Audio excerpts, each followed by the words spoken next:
چونکہ آیت نمبر 14 میں اسلام اور ایمان جدا، اور کچھ لوگوں کا اسلام قبول، اطاعت قبول، ایمان کی نفی مطلق،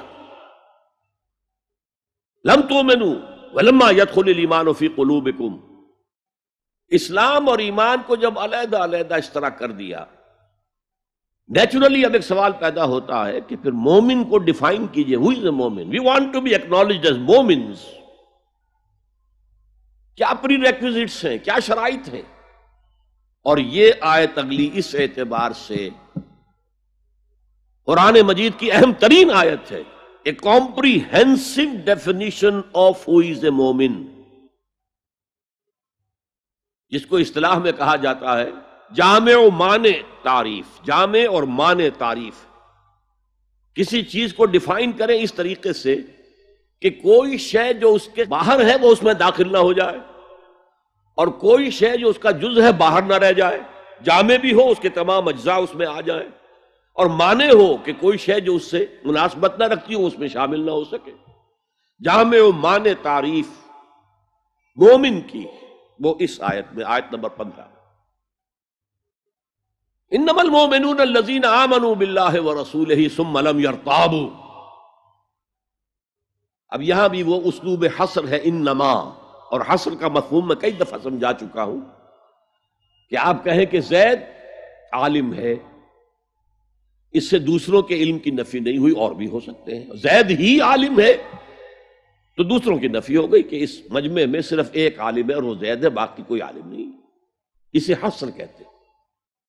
تو میں نے چونکہ کہا ہے کہ موسٹ کمپریہنسو ڈیفینیشن آف ہو از اے مومن، اس کا آغاز بھی حصر سے ہے، اس کا اختتام بھی حصر پر ہے. انما کلمہ حصر ہے، اور آخر میں اولئک ھم الصادقون، وہ بھی اسلوب حصر ہے. انما المؤمنون الذین آمنوا باللہ ورسولہ ثم لم یرتابوا.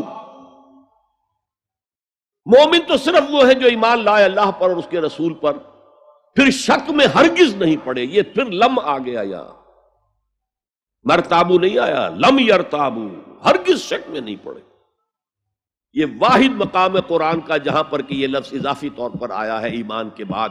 ثم لم یرتابو، یرتابو بنا ریب سے، شک. الف لام میم ذالک الکتاب لا ریب فیہ. ارتابا یرتابو، شک میں پڑ جانا. ثم لم یرتابو، پھر شک میں ہرگز نہیں پڑے.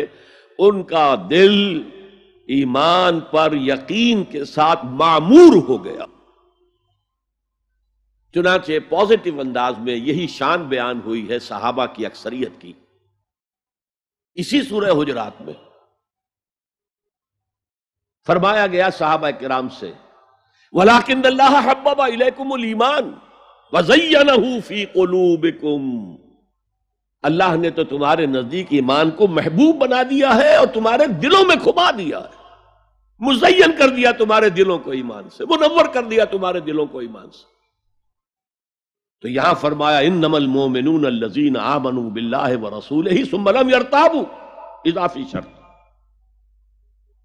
وجاہدوا باموالہم وانفسہم فی سبیل اللہ، اور جہاد کیا انہوں نے اپنے مالوں کے ساتھ اور جانوں کے ساتھ اللہ کی راہ میں. یہ دوسری شرط لازم. تو یا جہاد کے بغیر کوئی ایمان نہیں. یہ جامع و مانع تعریف ہے. اولئک ھم الصادقون، صرف یہ لوگ سچے ہیں. یہ اگر دعویٰ کریں آمنا تو ٹھیک ہے، ان کا دعویٰ صحیح ہے، درست ہے، لیکن یہ دو پری ریکوزٹس پورے کرنے ہوں گے. اب اس کو میں سمجھانے کے لیے کہا کرتا ہوں کہ دیکھیے یہ 5 ارکان تو اسلام کے ہو گئے، کلمہ شہادت، نماز، روزہ، حج، زکوٰۃ. اس میں جب حقیقی ایمان دلوں میں اتر جائے گا تو ایک تو رکن یہاں اضافی ہو جائے گا، یقین قلب. صرف گواہی نہیں، صرف وربل اٹیسٹیشن نہیں، یقین قلب بھی. اور دوسرا عمل میں آ جائے گا جہاد فی سبیل اللہ. وہ 5 ارکان قائم رہیں گے. اسلام عام ہے، ایمان خاص ہے، تو اسلام کے 5 ارکان تو ہیں موجود، وہ تو شامل رہیں گے. اگرچہ ظاہر بات ہے جب دل میں یقین پیدا ہو جائے گا تو اب نماز کی شان کچھ اور ہوگی. ایک ہے چھدا اتارا جا رہا ہے، بس نماز ایک فقہی جو ہے وہ ہم نے ادا کر دی ہے، جس کو کہا گیا ہے کہ جیسے مرغا ٹھونگے مارتا ہے ایسے سجدے کیے ہیں اور گئے۔ ایک نماز وہ ہوگی جسے حضور نے کہا الصلاۃ معراج المومنین، تو ایمان حقیقی کے ساتھ نماز کی شان کچھ اور ہوگی، اور ایک اس رسمی سے اسلام کے ساتھ نماز کی شان کچھ اور ہوگی۔ لیکن وہ 5 ارکان قائم رہیں گے، 2 کا اضافہ ہو جائے گا، شہادت کے بعد اس کے ساتھ یقین قلبی، اور ان 4 عبادات کے ساتھ جہاد فی سبیل اللہ۔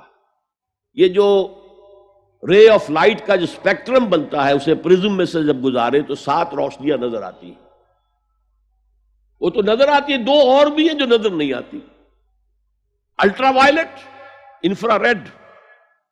یہ الٹرا وائلٹ ہے اور یہ انفرا ریڈ ہے جہاد والی، جس میں جانیں دینی پڑتی ہے، خون کا معاملہ بھی آتا ہے۔